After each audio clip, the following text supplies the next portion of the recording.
en présentiel, en grande partie d'ailleurs ici dans cette résidence de France qu'est la Villa Bonaparte. On a pleine association avec le Centre Saint-Louis.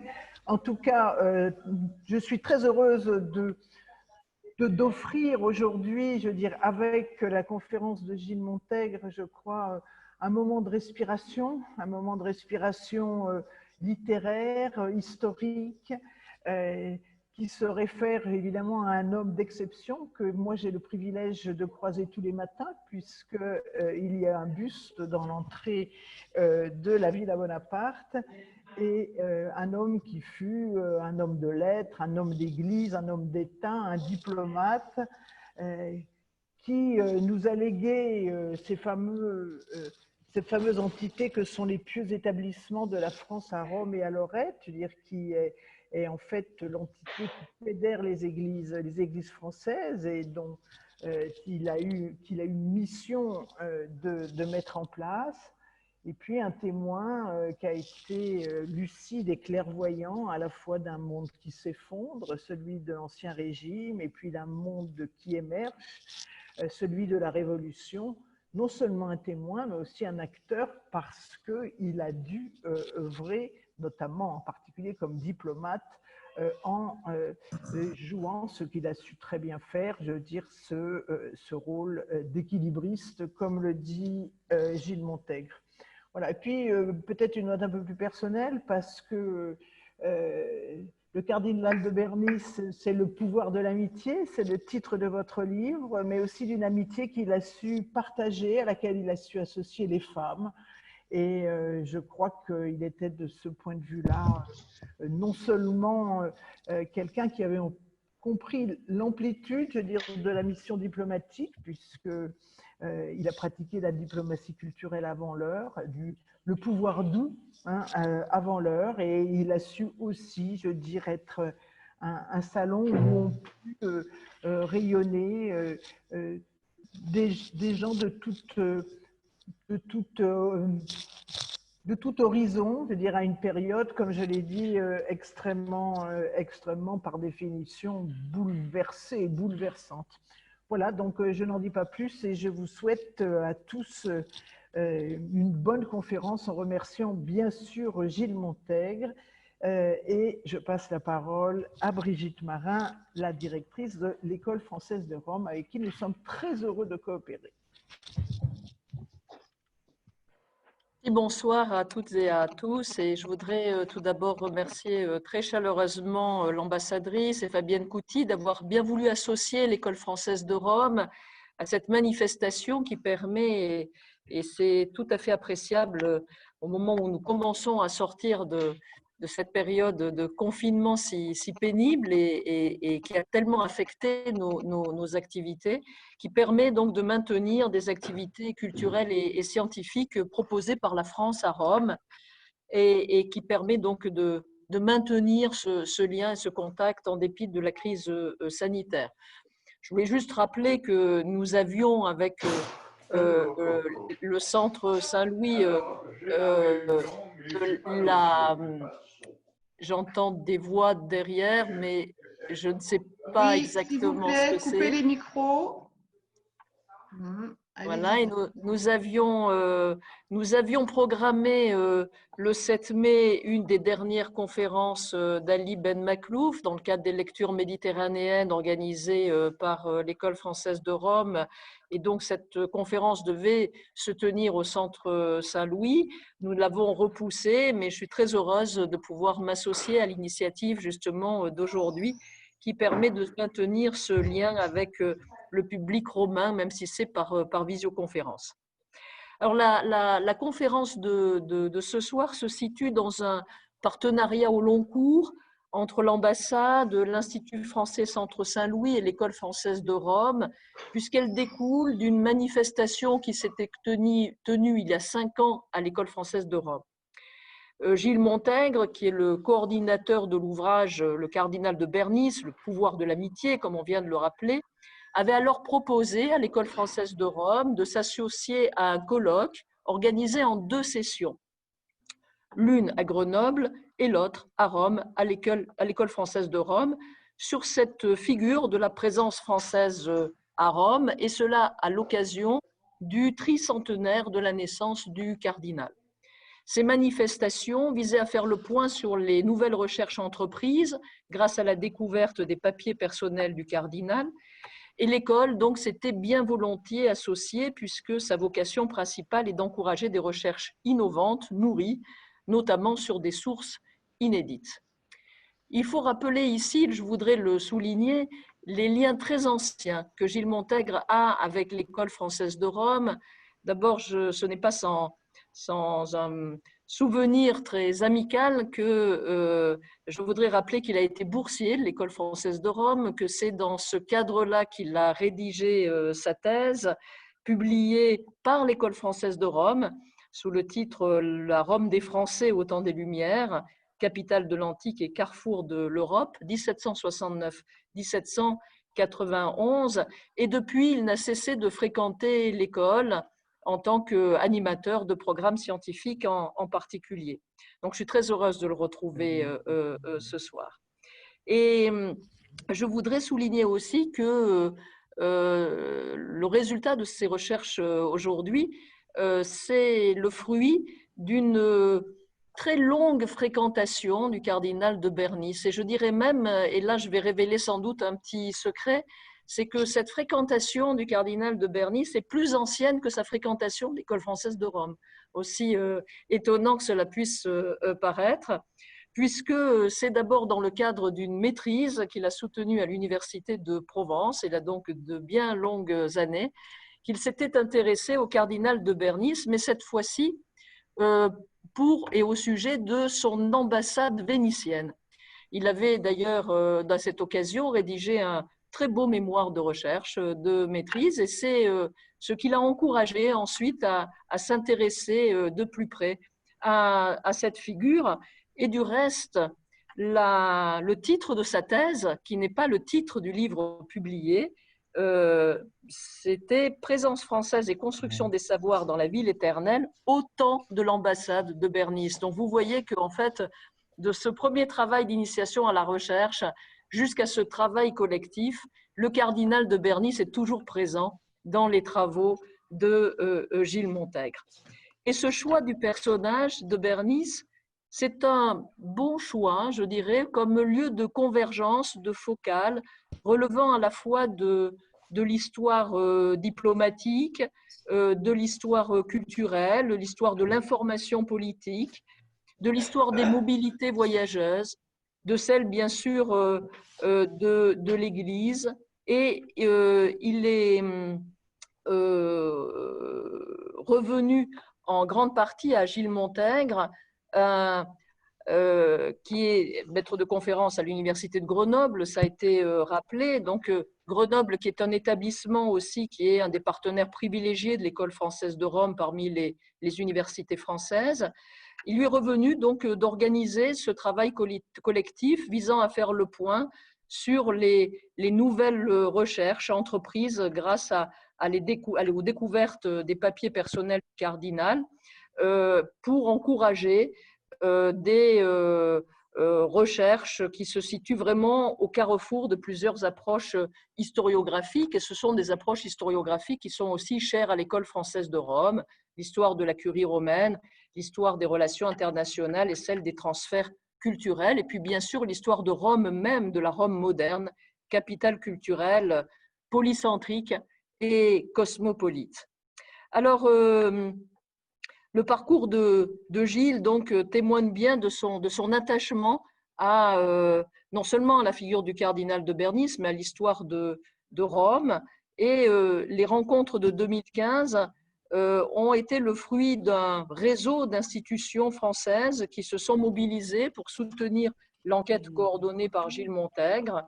Les deux ambassades près la République italienne et près le Saint-Siège d'abord, mais aussi l'Institut français Italia, l'Institut français Centre Saint-Louis et les pieux établissements de la France à Rome et à Lorette. Alors c'est donc une satisfaction toute particulière de voir aujourd'hui à la fois l'ambassade et le Centre Saint-Louis relancer cette coopération en quelque sorte qui permet au public de voir l'aboutissement d'une enquête collective qui a mobilisé des compétences historiennes très diverses pour reconstituer le parcours très riche du cardinal de Bernis. Un mot peut-être pour finir, pour les éditions Talandier, je voudrais rappeler que l'École française de Rome s'est associée à la publication de ce livre, qui est un fort volume et qui honore le catalogue de cette maison d'édition prestigieuse, qui est désormais aussi un partenaire privilégié de l'École française de Rome. Voilà, merci encore de cette initiative et je vous recède la parole. Oui, c'est à vous, Gilles Montègre. Nous vous écoutons. Vous m'entendez, hein, je crois. Bien, Madame l'ambassadrice, Madame la directrice de l'École française de Rome, chère Brigitte Marin, Madame la directrice de l'Institut culturel français Centre Saint-Louis, chère Fabienne Couty, chères toutes et chers tous qui êtes présents à distance ce soir derrière vos écrans. La crise sanitaire que la France et l'Italie viennent de subir avec une particulière virulence a ralenti, voire interrompu, les multiples activités culturelles et scientifiques qui font la richesse de nos deux pays et les liens qu'ils ont tissés depuis tant d'années. Cette interruption a créé des manques de part et d'autre des Alpes et a révélé l'importance que la culture revêt aujourd'hui dans les rapports entre les États de l'Europe et du monde. Ce rôle joué par la culture dans les relations internationales est désormais bien reconnu et je dirais qu'il est même mesuré au moyen de critères précis. En 2019, le cabinet de conseil stratégique Portland a ainsi placé la France au premier rang des pays du monde en matière de soft power, devant le Royaume-Uni, l'Allemagne, la Suède et les États-Unis. D'où la France tire-t-elle cette influence reposant sur un art de la persuasion et un magistère culturel incontesté à l'échelle internationale. Alors, l'objet de la conférence de ce soir ne sera pas de vous convaincre que le cardinal de Bernis, qui a vécu au XVIIIe siècle, mérite de se voir décerner le seul et unique brevet d'inventeur de cette diplomatie culturelle dont on mesure aujourd'hui toute l'importance. Mais je chercherai à expliquer pourquoi la longue ambassade de Bernis, qui a duré de 1769 à 1791, constitue un moment privilégié pour penser les origines de ce soft power, de cette diplomatie donc d'influence qui fait la part belle à la culture, notion que Joseph Nye avait théorisée dans un ouvrage, on le sait, de 1990, qui a depuis fait florès. Alors je décomposerai mon propos de ce soir en 3 points, avant de laisser la parole aux questions qui, j'espère, seront nombreuses. D'abord, pourquoi s'être intéressé à Bernis? Je le rappellerai brièvement. C'est un personnage qui avait déjà fait l'objet de plusieurs publications. Et pourquoi dans le cadre de cette biographie collective qui vient de paraître chez Talandier? Deuxièmement, je me demanderai qu'est-ce qui a conduit ce cardinal à se rendre à Rome en 1769 et que représentait finalement pour lui cette ville qu'il n'a plus quittée jusqu'à sa mort en 1794. Et puis enfin, je me demanderai qu'est-ce qu'il y a accompli de si particulier finalement pour que ses contemporains lui donnent le surnom de roi de Rome et pour que Stendhal le présente encore bien des années plus tard dans ses promenades dans Rome comme une figure héroïque et l'un des souvenirs les plus imposants, écrit Stendhal, qui conservait les vieillards de ce pays. Alors, Brigitte Marin m'a fait l'amitié de le rappeler, mon intérêt pour Bernis est ancien, et il a, je dirais, été accru par le décalage assez abyssal que j'ai pu constater concernant ce personnage, décalage entre ce que l'historien Patrick Boucheron a appelé dans son dernier ouvrage, dans l'un de ses derniers ouvrages, l'aura et la trace. Parce qu'il traîne une réputation assez largement usurpée, je crois, de prélat libertin, et parce qu'il incarne à plus juste titre un plaisir de vivre, doublé d'un destin politique contrarié par la crise de la monarchie et l'avènement de la Révolution, le cardinal de Bernis a précocement et assez durablement intéressé les écrivains. Auteur en 1998 d'une biographie sous-titrée « Le cardinal des plaisirs », l'académicien Jean-Marie Rouart a parachevé cette forme de captation littéraire en écrivant à son sujet cette phrase qui ne manque pas de sel: « Talleyrand appartient à l'histoire, Bernis à la littérature c'est examen de repêchage des ambitieux trop sensibles. » Alors, lorsque la postérité d'un personnage s'est à ce point construite à l'interface du réel et de la fiction, quelle peut être finalement la mission de l'historien? Eh bien, je dirais, c'est celle justement de dissiper, de désépaissir en quelque sorte les couches de cette aura pour retrouver la vérité du personnage et de son époque à l'appui des traces qu'il a lui-même laissées. Et une occasion magnifique, presque unique dans une carrière d'historien, m'en a été donnée lorsque j'ai retrouvé, il y a quelques années, pieusement empaquetées dans une armoire du château de Crolles en Isère, les archives personnelles du cardinal de Bernis, que vous pouvez voir ici, auxquelles j'avais effectivement commencé à m'intéresser durant mes études doctorales à l'université d'Aix-Marseille, puis à l'université de Grenoble.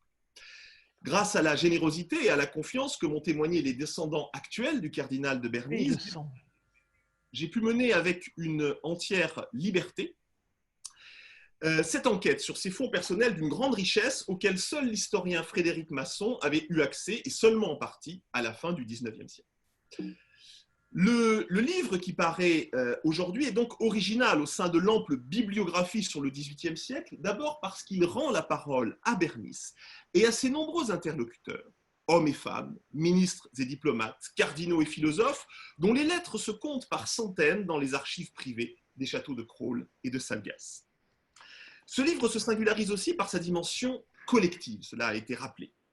En confiant à 24 auteurs la mission d'enquêter sur les archives privées du cardinal de Bernis, je n'ai pas seulement souhaité rompre avec cette sorte de topos du face-à-face solitaire entre un personnage historique et son biographe, il m'a semblé aussi que la vérité sur un personnage aussi riche et complexe que Bernis ne pouvait n'être que des regards croisés, portés sur lui par des spécialistes d'histoire, mais aussi de littérature, d'art, de musique du XVIIIe siècle. Et fort de cette approche polyédrique qui est à l'image des multiples facettes du personnage, nous pouvons à présent chercher à comprendre qui a vraiment été Bernis, mais aussi ce qu'il nous apprend de nouveau sur l'Europe culturelle et diplomatique du XVIIIe siècle. Alors je dirais quelques mots de l'originalité des sources que mes collègues et moi-même avons eu l'occasion d'étudier dans ce livre. L'histoire diplomatique a connu depuis quelques années ce qu'on pourrait appeler un tournant culturel et anthropologique auquel les archives Bernis participent étroitement en révélant combien la sphère de l'intime a investi dans les siècles passés la manière d'écrire et de faire de la politique. Ces archives sont en grande partie de nature épistolaire et elles mettent en relation les principaux ministres, les principaux diplomates envoyés à travers l'Europe sous les règnes de Louis XV et de Louis XVI, à travers l'Europe, donc à Rome bien sûr, mais aussi à Madrid, à Vienne ou à Constantinople. La politique française et européenne des dernières décennies de l'Ancien Régime peut être ainsi appréhendée de manière, je dirais, transversale. Et on découvre finalement ce que les diplomates s'écrivent entre eux en des termes qui diffèrent beaucoup des dépêches officielles qu'ils envoyaient à la cour de Versailles. Dans ces correspondances particulières entre ambassadeurs, ce qui frappe au premier chef est le langage affectif et presque passionnel utilisé pour parler de la chose publique. L'un des plus beaux et des plus riches échanges épistolaires que conservent ces archives est la correspondance dite secrète et réservée qui se poursuit 15 années durant, à raison d'une lettre par semaine, entre l'ambassadeur de France à Rome, qui est Bernis, et le ministre des Affaires étrangères de Louis XVI, qui est, vous le voyez ici sur ce portrait, le comte de Vergennes.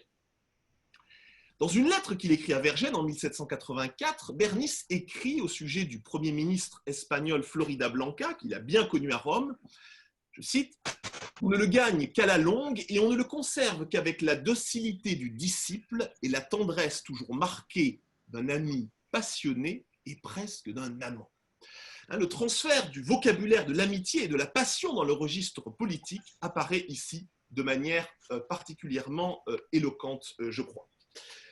Ces correspondances intimes, donc, entre représentants de l'État, deviennent aussi des vecteurs, et ainsi les vecteurs d'une pensée et d'une pratique plus libre, plus autonome de la diplomatie. Cette liberté, elle se manifeste dans les propos que tiennent entre eux ces diplomates, parfois très acerbes et critiques à l'endroit des négociations internationales, mais aussi des princes, des cours princières, et de la personne même des souverains. Je peux ici en donner un petit exemple à travers les très riches échanges conservés dans ces archives entre Bernis, ambassadeur à Rome, et l'ambassadeur de France à Parme, le comte de Flavigny, que vous voyez ici, qui va jusqu'à comparer les souverains de Parme, Ferdinand de Bourbon et sa femme Marie-Amélie de Habsbourg, aux médecins de Molière, et à dire qu'ils règnent sur des paysans et des vallées qui rendent finalement malheureux. Tout à la fois singulières par leur rareté et caractéristiques par la société des diplomates et des ministres qu'elles mobilisent, les archives Bernis donnent à voir une Europe de la diplomatie beaucoup moins centralisée dans ses structures et, je dirais aussi, beaucoup plus libre dans ses expressions.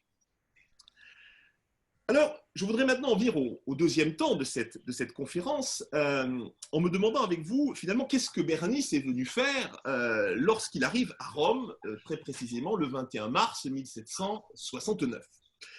Eh bien, il vient, c'est assez logique pour un cardinal, prendre part à un conclave, mais avec une arrière-pensée bien précise qui lui est dictée par les souverains qu'il emploie, c'est celle d'élire un pape qui supprimera l'ordre des jésuites.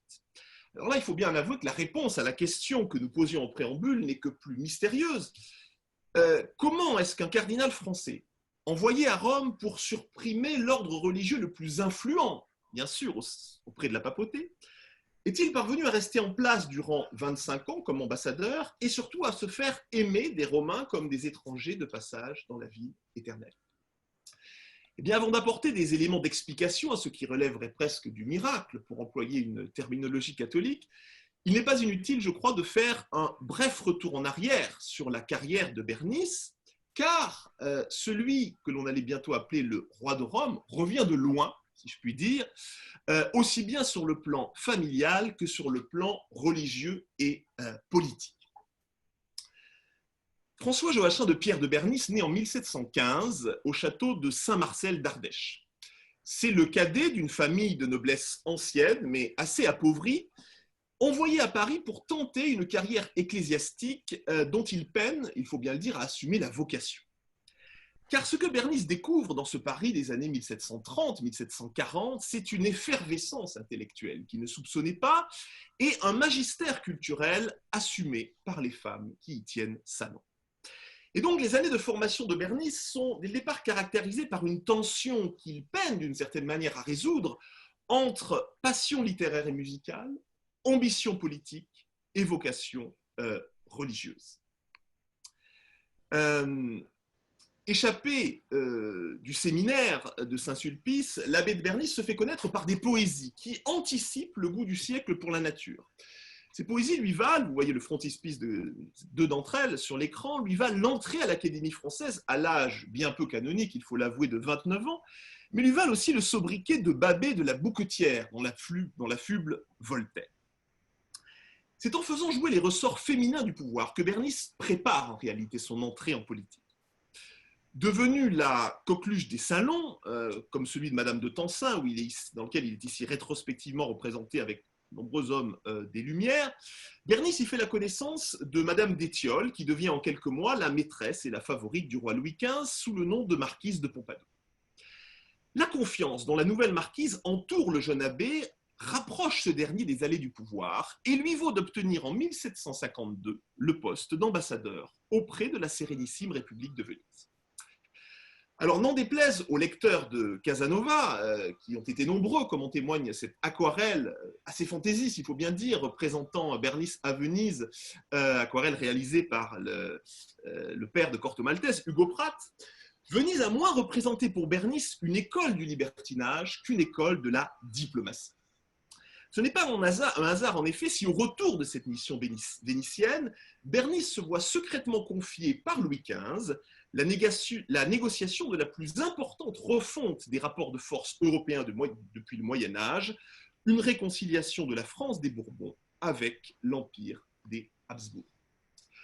Après avoir été un acteur central de cette révolution diplomatique qui a conduit à l'alliance franco-autrichienne et au mariage du futur Louis XVI avec l'archiduchesse Marie-Antoinette, Bernis prend en 1757 la tête des affaires étrangères françaises au moment où le royaume s'engage dans la périlleuse guerre de 7 ans. Bernice comprend très vite à ce moment que la France n'est pas en état de mener une double guerre, sur terre contre la Prusse et sur mer contre l'Angleterre. Et avant que les premières défaites n'adviennent, il cherche donc à parvenir au plus vite à une issue pacifique. Il est alors, il faut le dire, bien seul. Le duc de Choiseul et la marquise de Pompadour vont préférer l'option guerrière afin de conquérir ou de conserver leur pouvoir auprès de Louis XV, tandis que Bernice est démis de ses fonctions et exilé dans une abbaye de province. Pour la France, on connaît la suite de l'histoire, marquée par le traité de Paris de 1763 et la perte de son premier empire colonial. Pour Bernice, il faut bien l'avouer, la situation n'est pas aussi catastrophique car il a eu la chance de recevoir quelques semaines avant son exil de 1758 le chapeau de cardinal, ce qui, comme il le dit lui-même, pour l'époque, représentait pour un ministre exilé un bon parapluie. La suite de la carrière de Bernice révèle en effet son étonnante capacité de résilience sur le plan politique, doublée d'une philosophie du bonheur qu'il a su dissocier de l'impératif de la réussite, contrairement à son rival Choiseul, qui n'aura lui de cesse de ronger son frein après avoir lui-même subi l'exil politique. D'abord nommé archevêque d'Albi en 1764, Bernice voit sa carrière rebondir lorsque le pape Clément XIII s'éteint en 1769. Il doit alors se rendre à Rome pour porter la voix des souverains bourbons dans l'élection du nouveau pontife. Alors c'est ici, je crois, le moment de s'interroger sur ce que l'Italie en général, et Rome en particulier, pouvait représenter pour l'homme d'État, mais aussi, vous l'avez compris, l'homme de foi et l'homme de culture qui était devenu le cardinal de Bernice.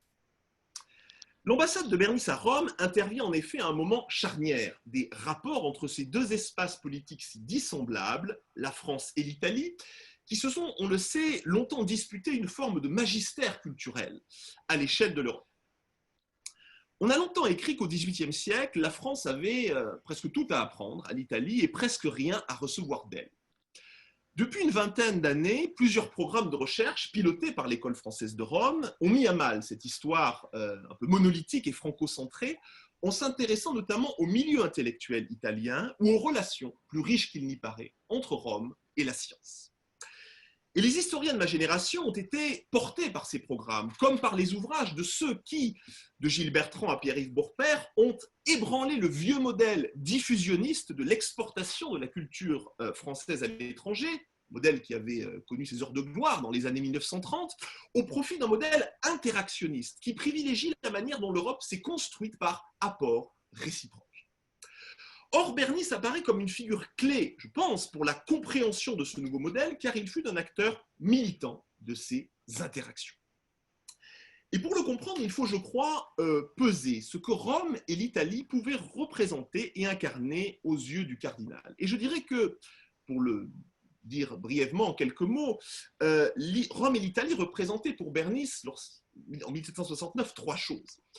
La première chose, c'est bien évidemment, concernant l'Italie, un formidable laboratoire politique. Vous voyez sur cette carte, à l'époque de Bernice, l'Italie est une mosaïque d'États aux formes politiques multiples. On trouve des royaumes, en tout cas un grand royaume, le royaume de Naples, des républiques, des duchés, des marquisats, l'État ecclésiastique, qui a une grande importance territoriale par rapport à aujourd'hui, des États dont les appartenances ont été profondément remodelées au gré des nombreuses guerres de succession auxquelles Bourbon et Habsbourg se sont livrés dans la première moitié du XVIIIe siècle.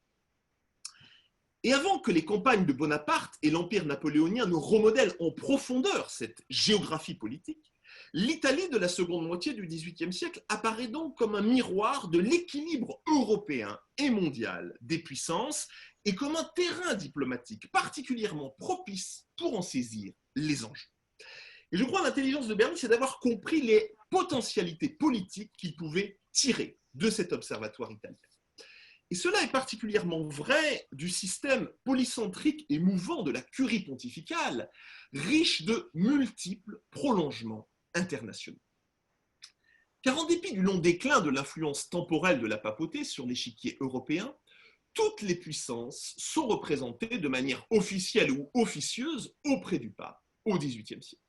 Rome est à ce titre la vitrine des alliances et des antagonismes d'un monde qui est en train de devenir multipolaire. La deuxième chose que Rome et l'Italie peuvent représenter pour Bernice, c'est bien sûr ce qu'elle représente encore aujourd'hui pour beaucoup d'entre nous, un berceau des arts et de la culture. Parce qu'il a été homme de lettres et homme de goût avant d'avoir été diplomate et homme d'État, Bernice se devait de tomber amoureux de l'Italie, je dirais presque avant d'y avoir posé le pied. Et c'est très exactement ce qui ressort de son discours de réception à l'Académie française, prononcé en 1744, à l'âge de 29 ans. L'Italie, dit-il, marqua la première avec éclat le moment de la renaissance des arts. Elle enfanta presque à la fois des philosophes, des historiens, des poètes, des peintres, des sculpteurs, et passa rapidement des commencements au progrès et des progrès à la perfection. L'Italie du temps de Bernice est encore celle qui renouvelle en profondeur, comme elle l'avait déjà fait au temps de la Renaissance et du Baroque, les normes esthétiques de l'Europe entière, et cela à l'appui des théoriciens du néoclassicisme actifs à Rome, comme sont Mainz et Winkelmann. Mais cette Italie est aussi celle qui prend conscience de l'importance assignable à la culture, lorsque se sont émoussés les fastes et évanouies les revendications de la puissance véritable, de ce qu'on appellerait aujourd'hui le hard power. Et c'est très précisément ce qui advient dans la Rome pontificale, si on y regarde de près, du temps de Bernice. Mise à l'écart des négociations politiques internationales, humiliée par la politique régaliste des souverains catholiques qui ne tolèrent plus l'ingérence de la papauté dans leurs États et revendiquent, on l'a dit, à marche forcée la suppression des jésuites, les papes Clément XIV et Pie VI, ceux-là même que Bernice a très largement contribué à faire élire, vont offrir à la capitale des États de l'Église les conditions d'un nouveau rayonnement de matrice culturelle, en y fondant en particulier l'un des premiers et des plus importants musées publics d'art antique de l'Europe, le musée Pio Clementine, que vous découvrez ici à travers cette toile d'un peintre français qui montre Pie VI faisant visiter justement ce musée au souverain luthérien Gustave III de Suède. Bernice va donc inscrire, je dirais, lui-même son action diplomatique dans cette perspective, en considérant l'art et la culture non comme un instrument supplétif du prestige, mais comme une arme politique véritable. Enfin, et c'est le dernier point, l'Italie représente, je crois, pour Bernice, ce qu'on pourrait appeler une terre en mouvement. Son Italie n'est pas celle des auteurs de l'encyclopédie. Il faut bien le reconnaître, ces auteurs qui tendaient, lorsqu'on les lit, à réduire la péninsule à une terre peuplée de statues et de moines, alors d'ailleurs qu'ils n'en avaient eux-mêmes jamais foulé le sol, qu'il s'agisse de Voltaire, de Diderot ou de d'Alembert. En résidant durablement en Italie, Bernice perçoit pour sa part que la péninsule est emportée dans de profondes dynamiques de changement. Au turiféraire des Lumières françaises, de leur vertu émancipatrice, il est bon de rappeler que c'est l'Italie qui, la première, a reconnu aux femmes un droit de cité au sein du monde universitaire et académique, puisque dès l'année 1732, Laura Bassi est appelée à enseigner les mathématiques à l'université de Bologne, bientôt suivie par Maria Agnesi. Et on peut également citer le cas d'un autre personnage que Bernice a connu, celui de la poétesse Maria Morelli, qui servit de modèle aux Corinne de Madame de Staël et qui se trouve couronnée au Capitole de Rome sous le nom de Corilla Olympica. L'ami des femmes qui était Bernice ne pouvait qu'être sensible à de telles évolutions et, je dirais, chercher à les accompagner lui-même. Cependant, cette terre en mouvement, vis-à-vis de laquelle Bernice avait éprouvé une affection toute particulière, était envisagée d'une manière beaucoup plus ambivalente par le pays dont le cardinal était, par le pays dont le cardinal était lui-même originaire. La relation entre les deux sœurs latines que sont la France et l'Italie a été nourrie, on le sait, à travers l'histoire, d'un multiple dosage d'amour et de défiance et par des complexes subtils d'infériorité et de supériorité. Cet héritage tient à la concurrence et à la captation du modèle culturel que ces deux espaces prétendaient incarner. La culture italienne, comme on le sait, s'est imposée à la France au temps de la Renaissance, alors que depuis le règne de Louis XIV, la France aimait à défendre son statut de Nouvelle Rome, foyer d'une civilisation qui se voulait rayonnante. Et ce processus trouve précisément son point d'aboutissement et de cristallisation dans les décennies au cours desquelles Bernice est envoyée en Italie. Dans un opuscule de 1766 consacré au caractère des différentes nations, le breton Gazon d'Orsigny affirme que les Italiens, je le cite, c'est évidemment pas moi qui parle, les Italiens, par leur esprit et par leur raffinement, ont fait au reste de l'Europe presque autant de mal que de bien.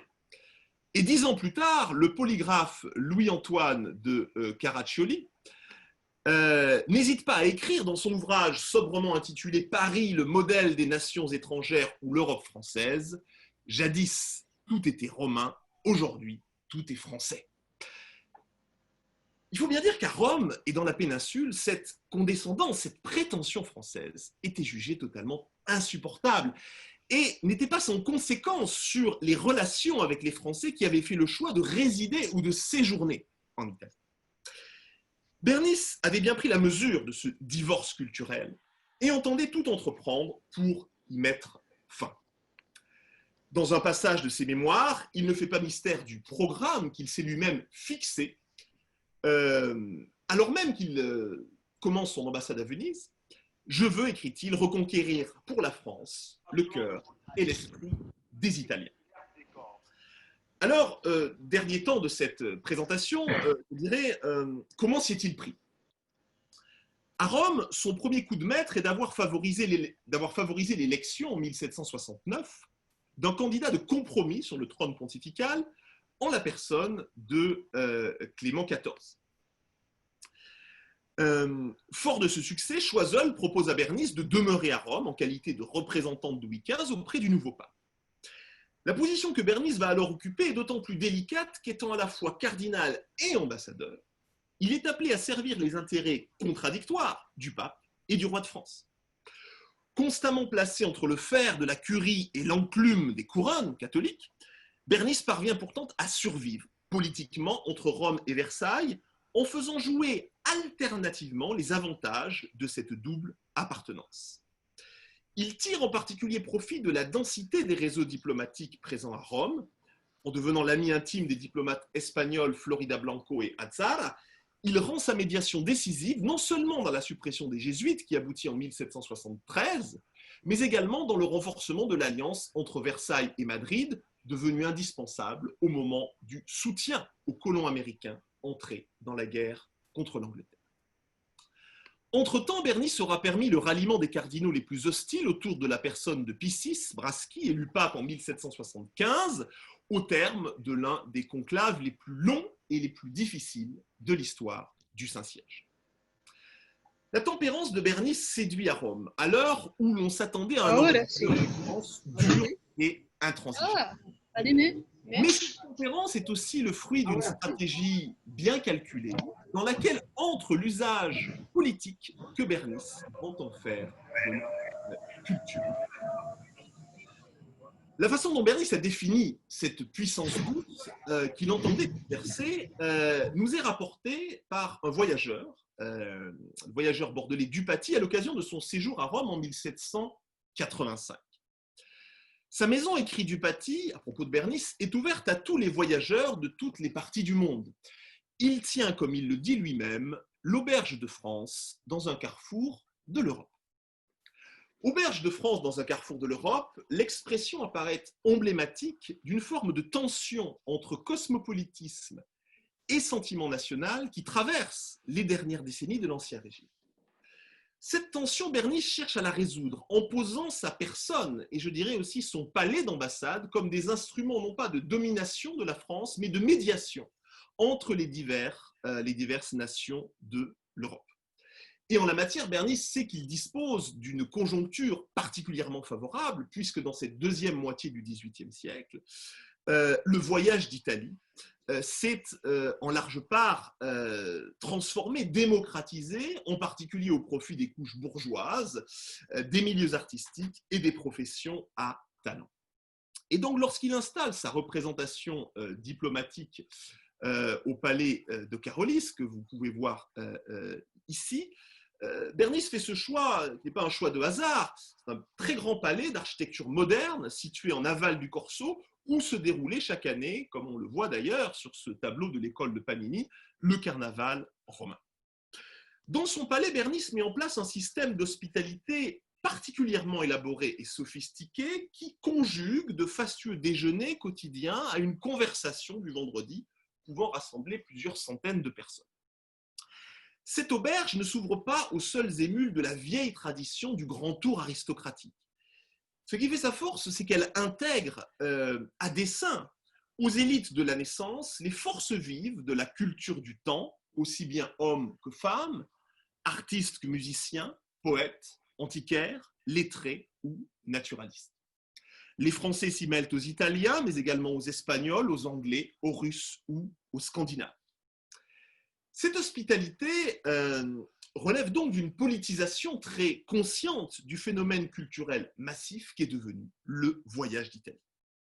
Et lorsqu'il parle à Vergennes dans ses lettres privées, par exemple des voyageurs anglais qu'il reçoit à Rome, Bernice écrit « Ils fréquentent ma maison et sont ainsi très portés de savoir, et je suis ainsi très porté de savoir ce qui se passe à Londres, car les Anglais ne sont pas mystérieux. » Alors effectivement, le rôle dévolu aux femmes dans cette diplomatie de la culture gagne, je crois, à être mis en avant. Vous voyez ici un petit montage que je me suis amusé à faire qui positionne Bernice au centre de toutes les femmes qui, à divers titres, parentes ou amies, ont joué un rôle dans sa carrière politique. Je n'aurai pas le temps de détailler chacune d'entre elles, mais j'aurai plaisir à vous renvoyer sur les belles études que plusieurs historiennes ont conçues dans l'ouvrage et qui révèlent le tournant affectif d'un XVIIIe siècle qui ne fut pas seulement celui du libertinage, mais aussi de l'invention des relations amicales mixtes entre hommes et femmes.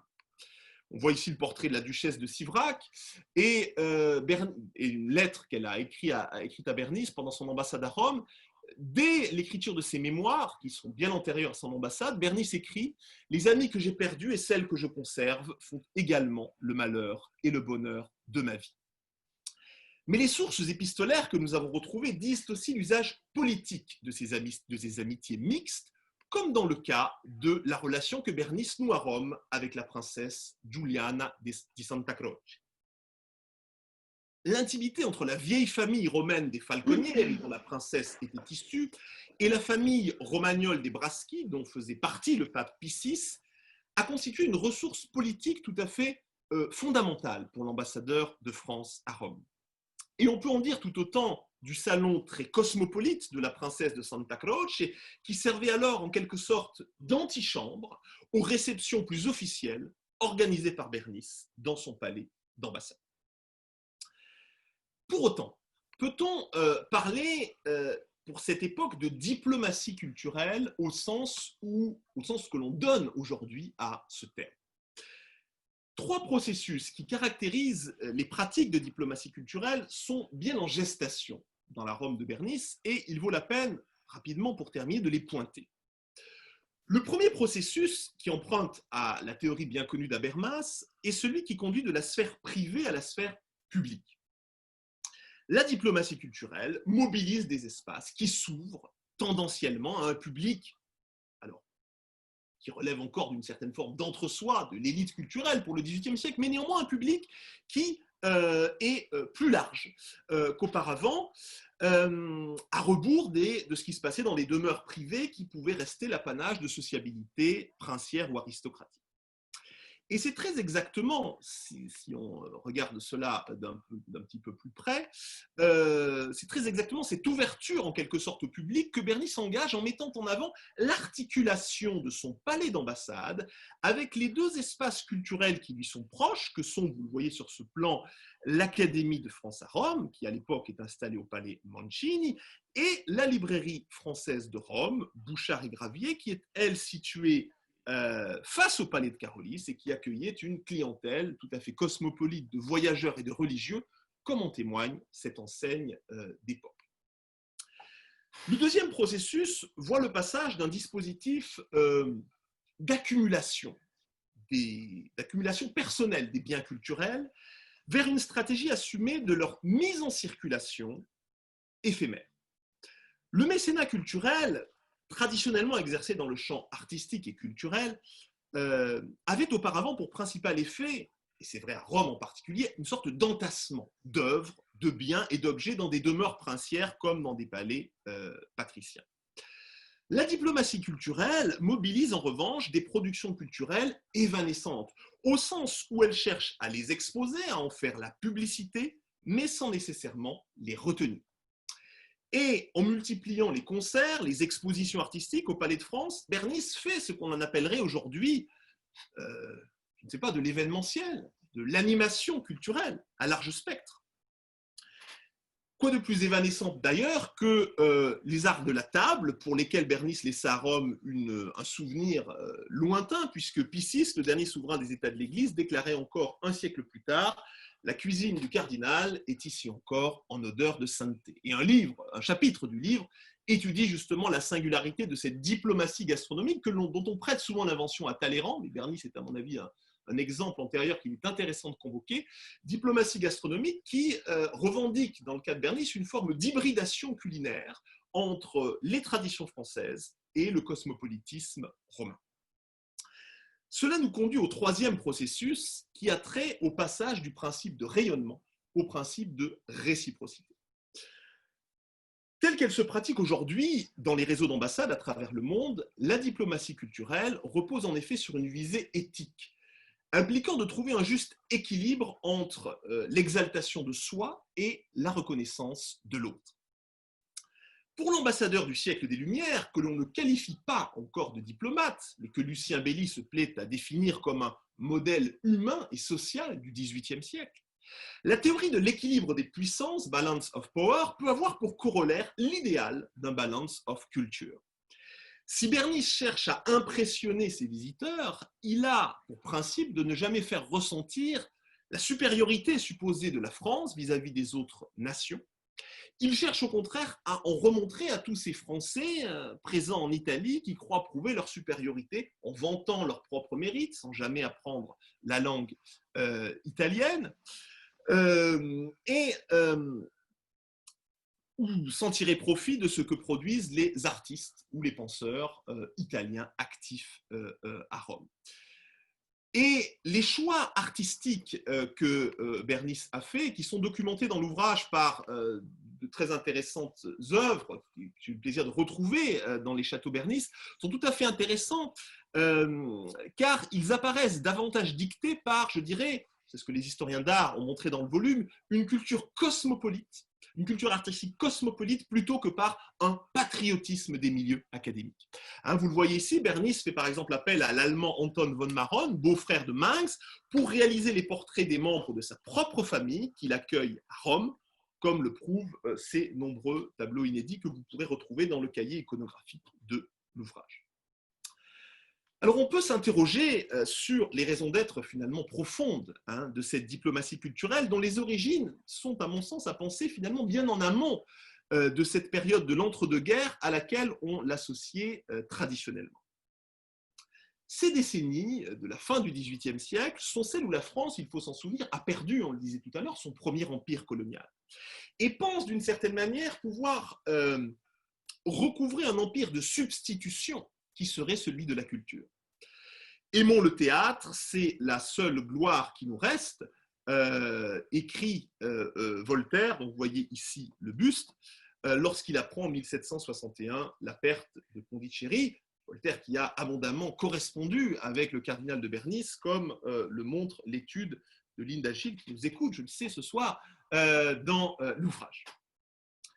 Comme la République allemande de Weimar, après la Première Guerre mondiale, le Royaume de France, affaibli par la guerre de 7 ans, a en somme cherché en conscience à faire de la culture le moyen de regagner symboliquement, par la puissance douce des arts et des lettres, un pouvoir international qui avait été mis à mal par les défaites militaires. Alors je terminerai en évoquant très rapidement les réactions que cette diplomatie culturelle bernisienne a pu susciter à Rome.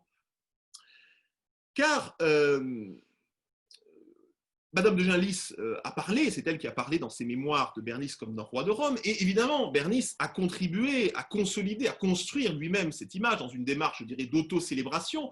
On le voit bien d'ailleurs à travers deux très belles gouaches qui sont présentes dans l'ouvrage et qui représentent deux cérémonies à Saint-Louis des Français. Ce sont des gouaches réalisées en 1781 par l'artiste Louis-Jean Després. Dans celle-ci, vous pouvez voir la venue de Pie VI à Saint-Louis des Français à l'occasion de la naissance du dauphin, et vous y reconnaissez ici en fond le cardinal de Bernice, et dans cette autre gouache, plus intime, vous assistez en quelque sorte au triomphe du clan et de la famille Bernice sur la scène romaine à travers le couronnement, le sacre en tant qu'évêque d'Apollonie d'un neveu de Bernice, l'abbé de Bernice, par Pie VI dans cette même église, Saint-Louis des Français. Et vous voyez que Bernice est là aussi, évidemment, représenté, assistant à la scène.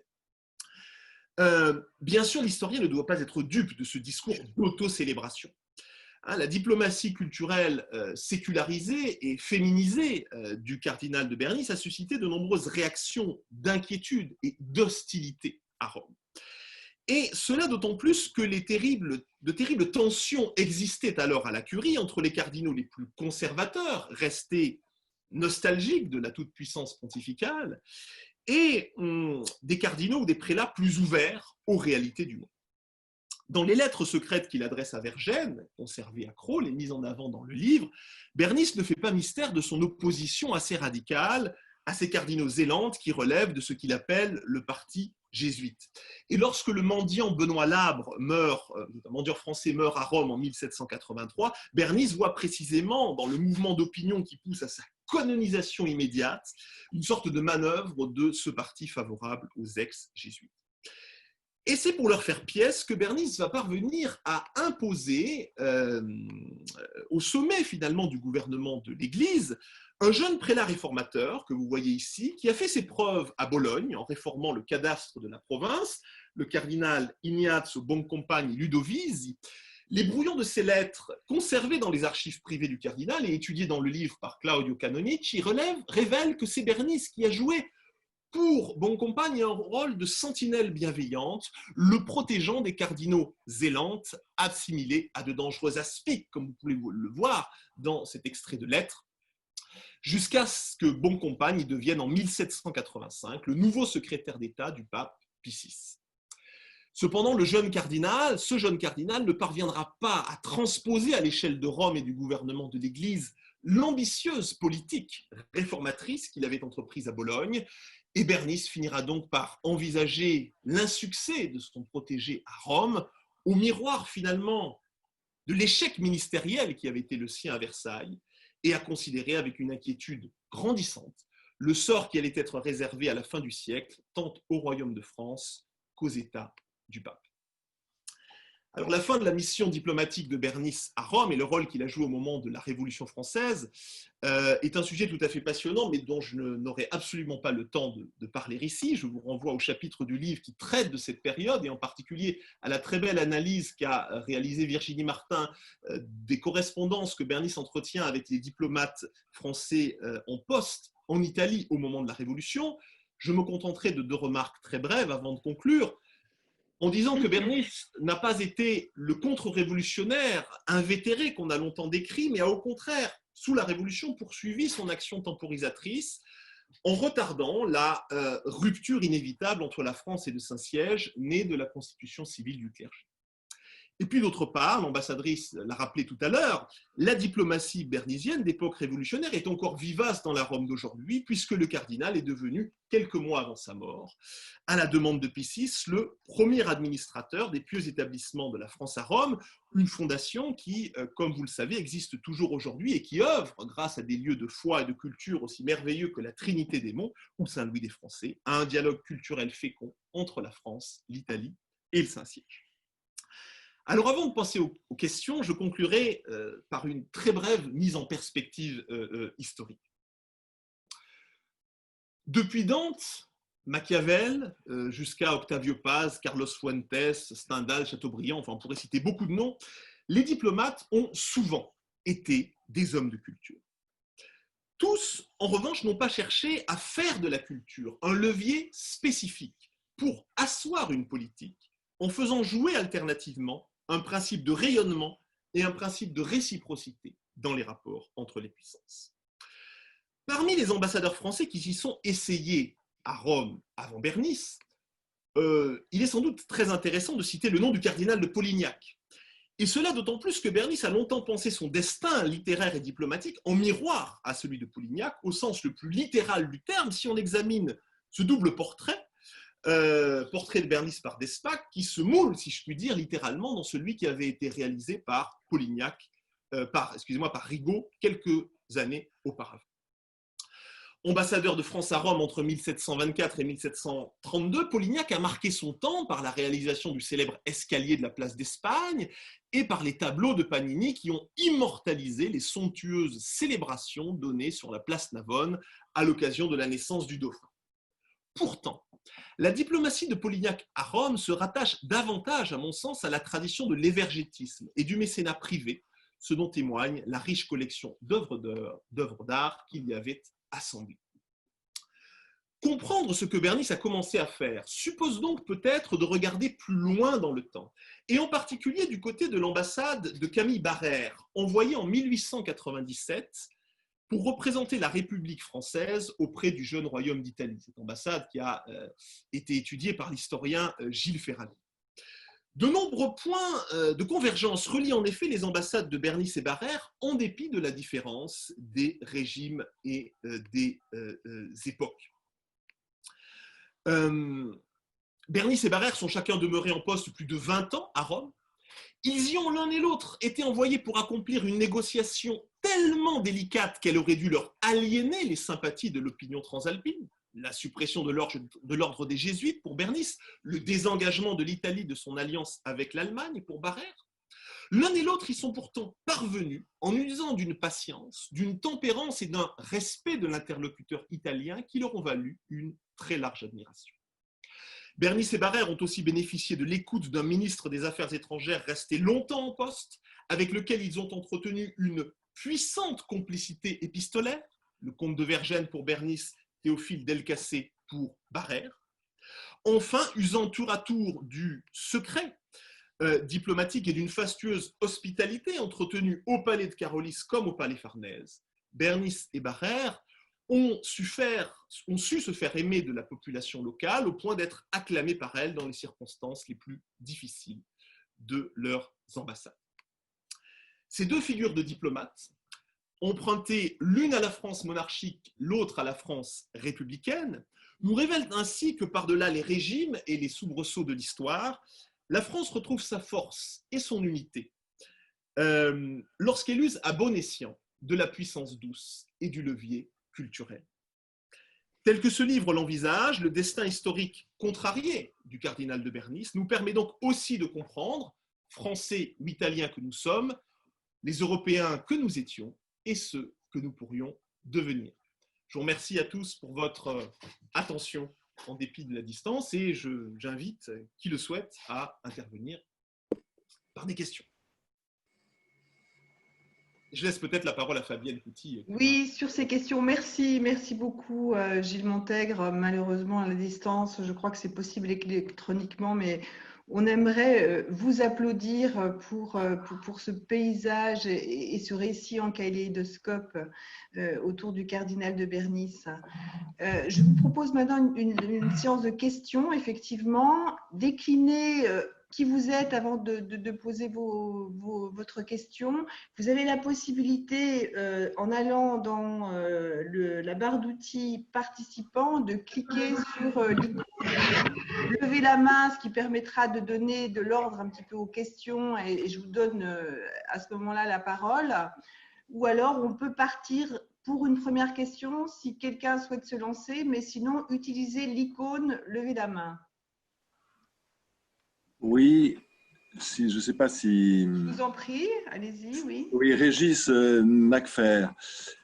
Merci encore infiniment, c'était vraiment passionnant. Une question très simple. Comment le cardinal, qui était issu, si j'ai bien compris, d'une famille peu fortunée, finançait ce train de vie somptueux et cette diplomatie gastronomique? Non, mais je vais te dire, le problème, c'est la décision. Alors, merci pour cette question qui est effectivement très intéressante et qui m'a beaucoup intrigué. Alors, comment comment il le finançait? Il faut bien dire que Bernice a accumulé au fil de sa carrière un nombre considérable de bénéfices qui faisait qu'il avait à Rome, entre ses traitements d'anciens ministres, ses traitements d'ambassadeurs, les commandes de ses différentes abbayes, quelque chose comme entre 100 et 150 000 livres de rente annuels. Donc c'était une somme considérable. Et ce qui effectivement stupéfait quand on regarde ce qu'il a fait de cet argent, c'est qu'il ne les a pas investis dans des terres, il ne les a pas investis dans, je ne sais pas, des opérations commerciales, dans des châteaux, mais il les a investis pour satisfaire, je dirais, la curiosité culturelle, mais aussi le palais et le goût des différents convives qu'il avait auprès de lui au palais de Carolis. Et c'est si vrai que sous la Révolution, lorsque évidemment ses revenus s'amenuisent, la première plainte qu'il adresse au ministre des Affaires étrangères de l'époque, Montmorin, c'est de dire « Vous voyez, je ne suis plus réduit qu'à l'état de petit abbé sans le sou qui ne va plus pouvoir entretenir cette diplomatie gastronomique. » C'est plein pour conserver ses prébendes, car en réalité, il lui restait quand même pas mal de ressources, et il a continué, y compris après avoir été démis de ses fonctions d'ambassadeur, à entretenir cette diplomatie gastronomique pendant quelques années. Merci beaucoup. Merci à vous. Mon père. Oui, j'aurais une question alors à poser. Gilles Montègre a eu la chance de trouver avec le cardinal de Bernis un sujet qui est un sujet de toute une vie, un sujet inépuisable. Alors me vient cette question.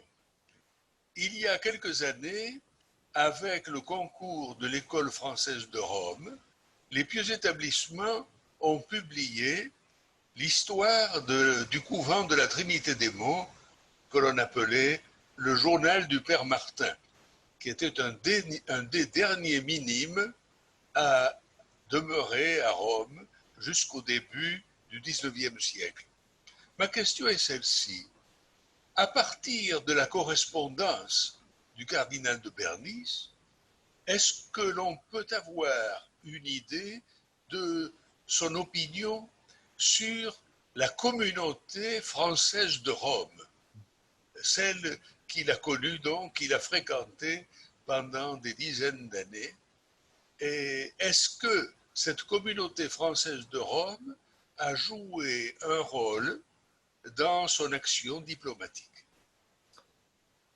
Merci Père Ardura pour cette question qui est évidemment tout à fait centrale et qui nous reconfigure dans ce qui m'avait intéressé au moment de ma thèse, c'est-à-dire une vision plus, je dirais, plus locale des cours d'ambassade, détachée des grandes négociations internationales, mais qui montre comment une communauté nationale à l'étranger fonctionne, comment elle se structure.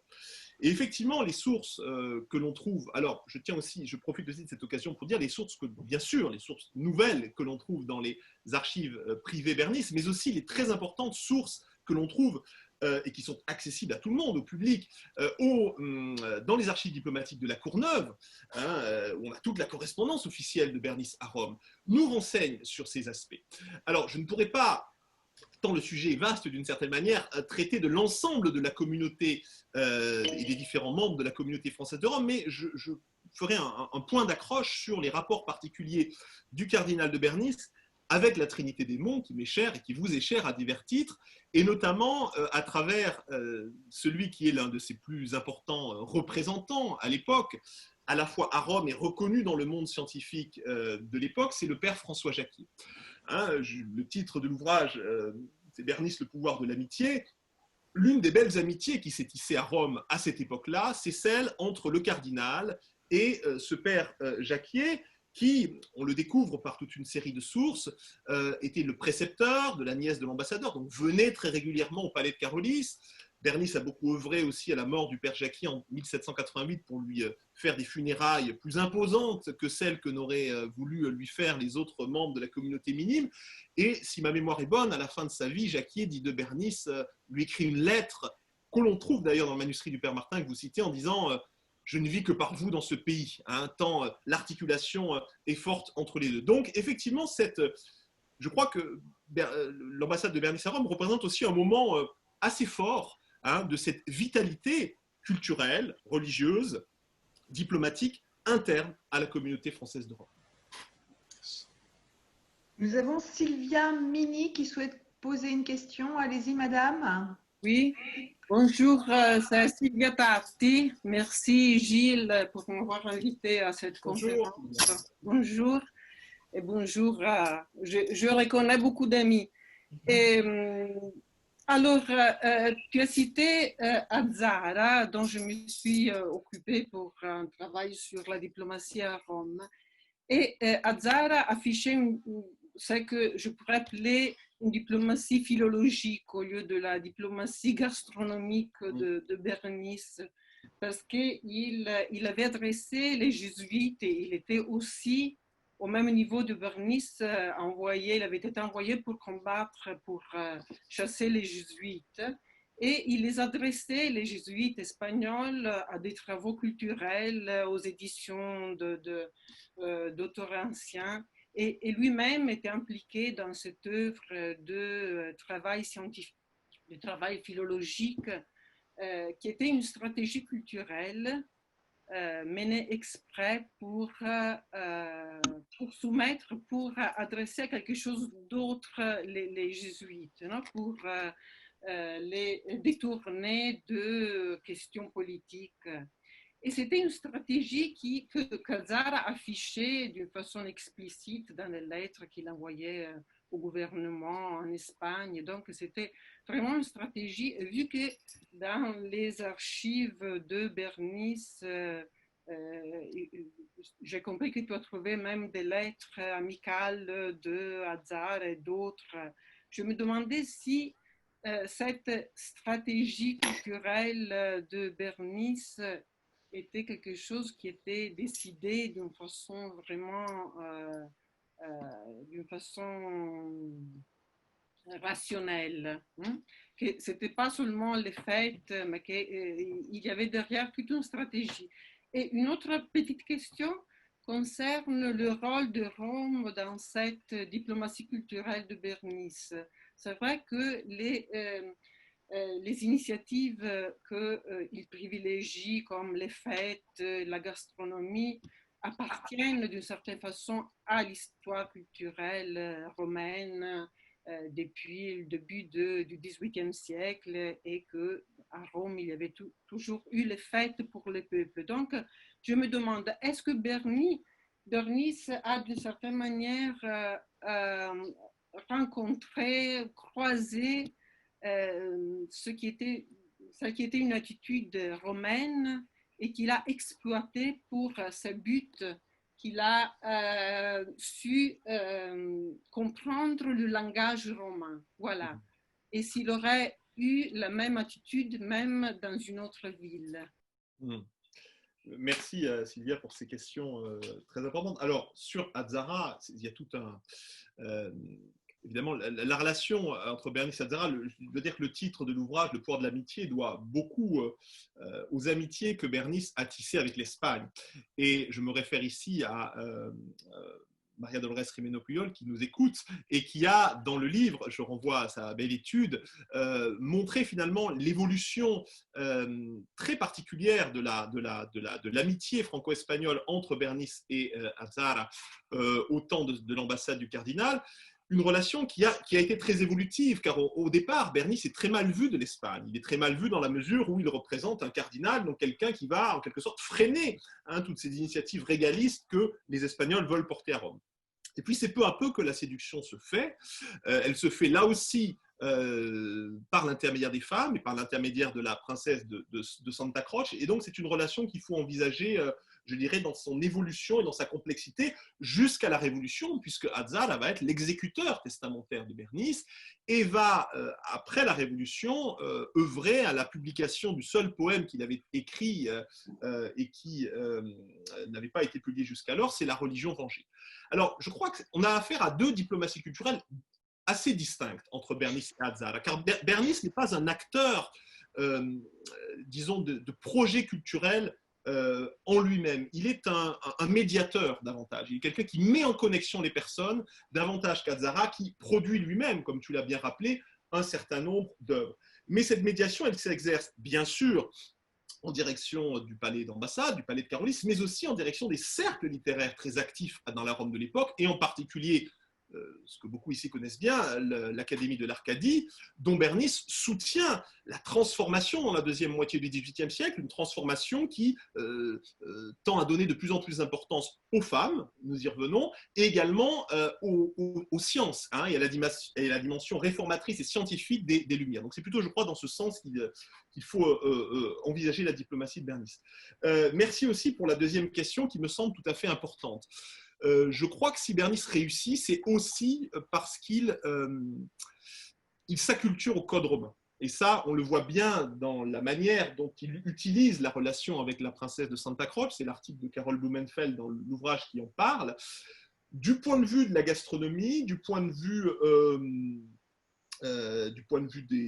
également des décors des palais romains, il prend bien garde à, disons, ne pas être que français, hein, mais à être aussi romain dans ses attitudes, dans ses prises de parole et dans son mécénat également, car il est extrêmement sévère à l'égard, par exemple, des travaux des pensionnaires de l'Académie de France à Rome. Hein, où en gros, il dit, bon ben voilà, ils n'écoutent que leurs professeurs français, ils viennent à Rome, ils n'apprennent rien, etc. Donc, il est vraiment dans cette dynamique de l'interaction et de l'acculturation au code romain, à mon sens.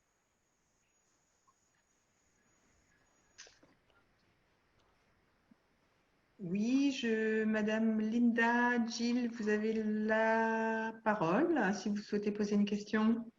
Oui, bonsoir à tous, buonasera a tutti.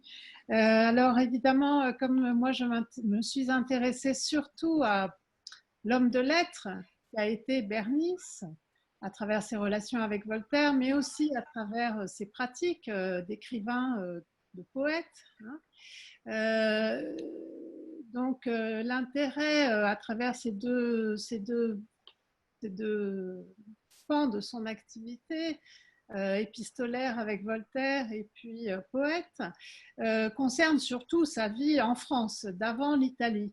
Alors moi, ce que j'aimerais savoir maintenant, c'est, puisque je suis très très loin d'avoir la connaissance que tu as, Gilles, des archives Bernice et des témoignages que tu as pu relever, est-ce que dans ces témoignages de la vie de la période italienne, romaine de Bernice à Rome, donc, est-ce que tu as pu relever des témoignages de la présence de la littérature comme ça a pu apparaître pour la peinture ou la musique? Est-ce que dans les salons, dans les soirées, dans les rencontres qu'il pouvait animer et organiser et donc accueillir, est-ce qu'on a des traces de la présence d'écrivains et notamment d'écrivains français, des traces de la réception, de la lecture, des échos, des publications, des polémiques qui pouvaient aussi être liées à la publication de certains écrits, des échos de ces polémiques liées à entre autres à la censure qui émanait en partie de Rome? Est-ce qu'il y a des traces de la lecture des journaux français? Est-ce qu'il y a des traces de l'activité ou de la fréquentation des théâtres et notamment des œuvres d'écrivains français ou des relations entre des écrivains français et des écrivains italiens dont Bernice a pu être le médiateur? Voilà. Merci, chère Linda, pour cette question. Alors, bon, la difficulté pour ce que tu évoques, c'est que évidemment les lettres dont on dispose, par définition, mettent en connexion des personnalités qui sont loin. Hein, à l'exception peut-être des billets du conclave qui sont étudiés dans le livre et qui sont des échanges entre Bernice et son conclaviste, donc deux personnes qui sont à Rome. La plupart des lettres sont des lettres d'ambassadeur à ambassadeur entre les différentes cours. Donc tout ce qui se passe au sein même et toutes les discussions qui ont lieu au sein des dîners quotidiens au palais de Carolis, elles sont pas toujours facilement appréhendables, ni par les sources, officielles du Quai d'Orsay, enfin de la Courneuve, ni par les échanges diplomatiques. En revanche, il est une source que moi j'affectionne beaucoup et qui permet de se rendre compte de tout ce qui se disait et de la vivacité de ces échanges et de ces débats littéraires, sont les journaux de voyage. Et je pense évidemment ici au journal de voyage de la Tapie que j'ai édité, ce naturaliste bordelais qui va à Rome en 1775, qui dîne, je crois, plus de 50 fois chez le cardinal de Bernice, et qui relate les discussions qui ont lieu après les déjeuners et qui, eh bien évidemment, toute l'Europe littéraire est en discussion. C'est pas simplement la littérature, les traités de physiocratie de l'abbé Galliani font débat, les encyclopédistes font débat, et je me souviens d'une discussion, la Tapie cite voilà, ce petit monde qui, au terme du déjeuner, se projette dans les petits salons de Bernice, et la discussion dure, écrit-il, jusqu'à 14 heures, et enfin dure 2 ou 3 heures de plus, et la Tapie se retire, la terre échauffée, tellement, dit-il, le secrétaire du cardinal de Bernice a dit du mal des encyclopédistes. Donc, on n'est pas du tout, évidemment, dans cette Rome du XVIIIe siècle, c'est pas l'image que je veux en donner, dans un monde complètement irénique, éthéré, où tout le monde est d'accord sur tout. Hein, on est dans un monde, et Bernice lui-même est quelqu'un qui, du point de vue de ses idées, foncièrement est attaché à l'Ancien Régime. On est dans un monde où les points de vue s'entrechoquent, et où le Palais de Carolis est aussi un théâtre de ces débats et de ces discussions. Mais c'est peut-être plus facilement abordable par le biais des sources narratives que sont les récits de voyage que par le biais des lettres entre diplomates. Merci. Merci à toi. Est-ce qu'il y a d'autres questions? Je me permettrai de vous en poser une, Gilles. Vous avez eu et vous avez travaillé sur ces archives privées exceptionnelles, mais il y a également des archives officielles, si je puis dire, en tout cas un certain nombre qui sont à la Courneuve, au ministère des Affaires étrangères. Et est-ce que cette double lecture dans les écrits du cardinal, qui s'adresse à la fois au même personnage sur un mode officiel et sur un mode qui sera beaucoup plus intime, se contredit parfois, et est-ce que précisément ces différents types d'archives permettent de connaître le personnage ou de cerner des situations différemment? Oui, alors merci pour cette question qui me fait rechercher une petite, je ne sais pas si je vais la trouver, mais ce n'est pas grave, une petite allusion. Alors, il n'y a pas de contradiction il n'y a pas de contradiction absolue, mais il est certain que dans les lettres qui étaient une pratique assumée, c'est le fait pour un ambassadeur à l'époque d'écrire à titre personnel à un ministre. Il y avait la correspondance officielle qui était tenue très souvent par les commis des départements du ministère des Affaires étrangères et qui visait à informer sur l'actualité des négociations, etc. Mais ces correspondances particulières que l'on retrouve au domicile des diplomates, qui ne sont pas dans les archives publiques car elles appartenaient en dernier ressort aux acteurs du monde diplomatique, évidemment, il y a un certain nombre de largesses et de commentaires qui ne pouvaient absolument pas être présents dans la correspondance officielle. Et je pense, je ne retrouverai pas le passage, mais ce n'est pas grave, lorsque Bernice parle de Rome, dans sa correspondance avec Vergène, à un moment donné, il dit quelque chose comme beaucoup de pharisaïsme et peu de religion éclairée, voilà ce que je trouve dans ce pays est gouverné comme un séminaire, c'est pas possible. Enfin voilà, il y a effectivement, il n'y a pas de contradiction dans les termes, mais il y a une liberté de la parole de ces acteurs qui font la richesse des archives particulières. Alors, il faut bien dire que Bernice n'est pas une exception en la matière. Hein. Tous les ambassadeurs de l'époque devaient avoir ces archives. Simplement, la chance que nous, on a, il faut bien aussi en peser et la mesurer, c'est que Bernice reste à Rome pendant la Révolution. Donc, beaucoup d'archives qui ont été dispersées à l'époque révolutionnaire sont conservées en tant que telles dans les papiers Bernice à Rome, et ce n'est qu'au début du XIXe siècle qu'elles rentrent en France, qu'elles sont dispersées. C'était un grand travail de recherche entre les membres de la famille Bernice, et nous donne finalement ce continuum de correspondance particulière qui est assez rare, il faut bien le dire, dans les archives diplomatiques et les archives privées. D'accord. Okay. Mon père, le père Philippe, je crois, vous vouliez vous exprimer? Oui, simplement reprendre quelque chose qui a été mentionné par notre intervenant et dont j'aimerais pouvoir simplement connaître un petit peu, un peu plus dans le détail, ce que ça peut recouvrir. En fait, vous avez parlé de l'importance des amitiés mixtes à un moment donné, qui semblait être à la fois une grande propension du personnage, en même temps qu'une belle découverte de l'époque. Est-ce que vous pourriez nous en dire un peu plus? Alors, il y a cette princesse Santa Croce va bene, comme disent les Italiens, mais est-ce qu'il est possible d'en dire un peu plus sur cela, tout en vous remerciant la richesse de ce que vous nous avez apporté ce soir. Merci, merci pour cette question qui me permet effectivement de faire un petit peu de remettre en perspective ce que je qualifie un petit peu d'aura qui a circulé autour du personnage de Bernice. Alors on ne va pas reprendre tout le débat sur les écrits de Casanova, qui est quelque chose d'extrêmement complexe, qui nous ramène dans un théâtre plus vénitien, que j'aurais grand plaisir à traiter, mais en restant dans le cadre romain.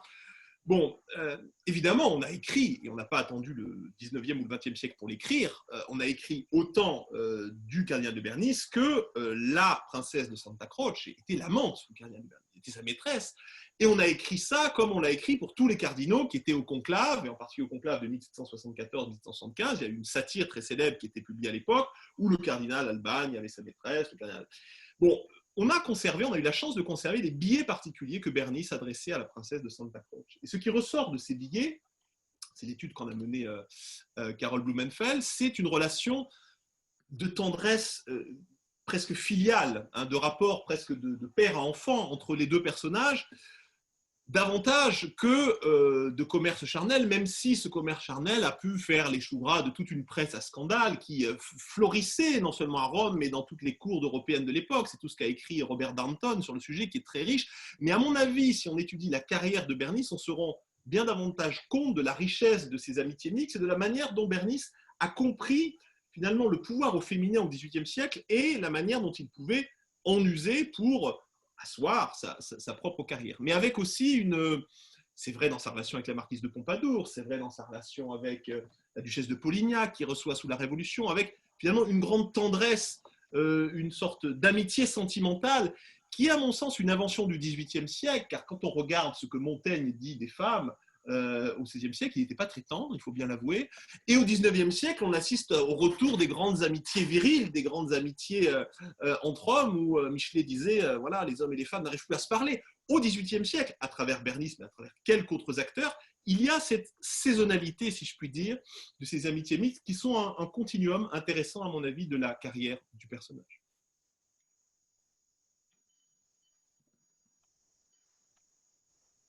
Y a-t-il d'autres questions? S'il vous plaît. Oui. Laetitia Norci. Mais, oui. Oui, vous avez la parole, madame. Vous êtes madame? Laetitia Norci. Laetitia Norci. Ne regardez pas le nom là. Je ne te vois pas, mais je t'entends. Bonjour, bonjour. Pour qu'on vous trouve. D'abord, je voulais remercier Gilles pour et pour les livres qu'il a dirigés, qui est vraiment très beau. Et comme on a mentionné les contextes artistiques néoclassiques de l'époque, je voulais demander à Gilles quel étaient les rapports de Bernice avec les marchés de l'art des statues, des antiques, car son prédécesseur, le cardinal de Polignac, avait acheté beaucoup de statues, il avait formé une collection d'antiques, etc. Je voulais savoir qu'est-ce qu'il en était du cardinal de Bernice sous cet aspect. Merci Laetitia pour cette question. C'est une question qui nous a beaucoup intéressés, qui me permet aussi de rendre hommage à Virginie Lard, qui est une doctorante qui avait commencé une thèse sur Bernice et les arts qu'elle n'a pu achever à cause de son décès prématuré. Et on a repris, si je puis dire, le dossier avec celui qui avait dirigé sa thèse, Patrick Michel, et avec Philippe Borde également. Alors là aussi, je dirais qu'on est à la fois déçu et intrigué dans cette relation de Bernice à l'art, car si l'on s'attend à une collection aussi prestigieuse, aussi vaste que celle du cardinal de Polignac, évidemment, ce n'est pas du tout la même chose.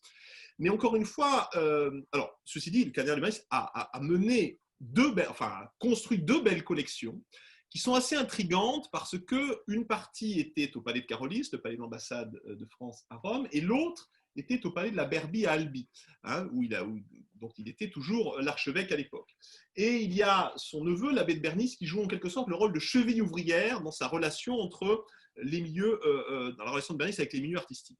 Donc il acquiert un certain nombre d'œuvres, il aide un certain nombre d'artistes français, des artistes d'ailleurs, c'est intéressant à relever, qui n'appartiennent pas tous au milieu officiel, enfin, qui n'ont pas tous le statut de pensionnaire de l'Académie de France à Rome, des artistes qui sont plutôt indépendants, qui ont besoin d'être soutenus, qui, du coup, véhiculent une image du néoclassisme qui est plus qui est moins traditionnelle hein, que celle des grands tableaux de David. Il s'intéresse beaucoup au genre de la peinture, au genre du paysage, excusez-moi, hein, aux scènes de genre.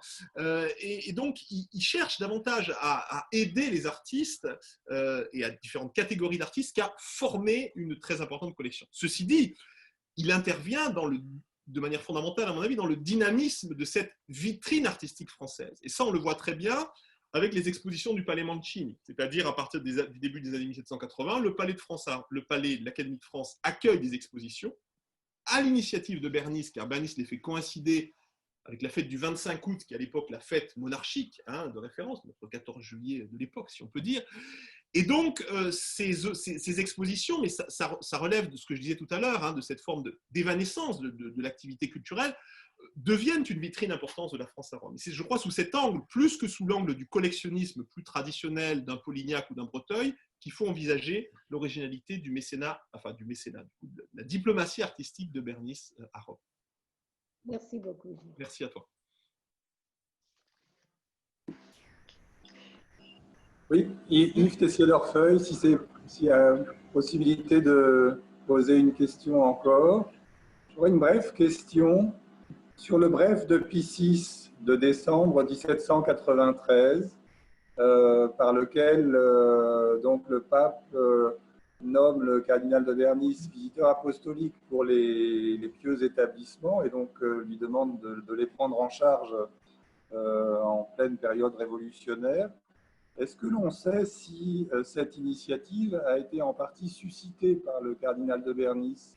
Est-ce que c'est un petit peu lui ou bien est-ce que c'est vraiment le Saint-Siège qui s'en est préoccupé? De quelle façon est né ce bref de Pie VI? Et est-ce qu'entre décembre 1793 et la mort du cardinal en novembre 1794, est-ce qu'on a des éléments de l'action qui a été la sienne en faveur des fondations pieuses françaises? Merci pour cette question. Alors, il y a eu une première visite qui a été réalisée à la suite du bref non opus essai des différents établissements, car je rappelle que ce bref avait pour vocation de centraliser finalement hein, les différents établissements religieux français de Rome, donc Saint-Nicolas des Lorrains, Saint-Claude des Bourguignons, la Trinité des Bons, etc. Il faut bien dire que le cardinal de Bernis est à l'époque très vieux, très âgé, souffrant de la goutte. Donc je doute qu'entre décembre 93 et novembre 94, il ait pu avoir une action, si vous voulez, d'envergure concernant véritablement ce qui allait devenir les pieux. En revanche, on a souvent présenté ce bref comme une sorte de lot de consolation que le Saint-Siège allait donner à Bernis, qui à l'époque est non seulement déchu de ses fonctions d'ambassadeur, mais on ne croit plus en sa diplomatie de la tempérance, parce qu'évidemment, on est en 93, donc la France et le Saint-Siège sont à couteau tiré. Mais ce qui me semble intéressant de constater, c'est que cette volonté de centralisation des œuvres religieuses françaises à Rome, il l'a mis en avant, ça je l'avais étudié dans ma thèse, tout au long de son ambassade. C'est-à-dire qu'il travaille, et ça les archives des pieux établissements de la France à Rome contiennent des documents intéressants sur le sujet, sur une centralisation qui n'est pas officielle, mais qui va dans le sens d'une... Alors on pourrait dire soit d'une, selon comment on penche, soit du côté d'une tutelle, soit du côté d'une mainmise de l'ambassadeur sur ces institutions. On le voit à l'œuvre pour Saint-Louis des Français et pour d'autres congrégations dès les années 1770. Donc c'est en quelque sorte le bref est en quelque sorte une concrétisation de cette action antérieure du cardinal, à mon sens. Merci Gilles Montègre vraiment pour cette conférence exceptionnelle. On va se quitter ici, je crois. J'aimerais donner la parole à l'ambassadrice. Est-ce que je peux dire un minuscule mot auparavant? Alors allez-y. Gilles. Vraiment minuscule. Bien sûr. Non, simplement pour dire que ce que la crise montre aussi, la situation que l'on vit montre, c'est que la culture n'est pas quelque chose d'évanescent et qui se diffuse sans soutien. Hein, et je crois qu'on a besoin, ce qui se passe le montre bien, de médiateurs, d'intermédiaires qui agissent pour la culture. Et à ce titre, je crois qu'il faut dire à tous nos intervenants ici et encourager toutes les initiatives qui peuvent avoir lieu et qui auront lieu par la suite à Rome, Je pense en particulier à la librairie Stendhal. Alors, elle diffuse l'ouvrage. Alors, bon, allez à la librairie Stendhal. Allez aussi à la librairie Stendhal pour trouver d'autres ouvrages. Elle a vraiment besoin de vous. Tenez-vous au courant de toutes les actualités de l'Institut Saint-Louis, de tout ce que fait aussi l'École française de Rome. Je pense que dans la conjoncture très particulière qu'on traverse, c'est quelque chose de très important. Et merci à tous. Ok. Et merci à vous aussi parce que vous nous encouragez énormément par cette conférence à persévérer dans notre action. Mais Madame l'ambassadrice, je vous cède la parole pour le mot de conclusion. C'est bon. Écoutez, moi je crois que Gilles Montègre a très bien conclu. Il faut effectivement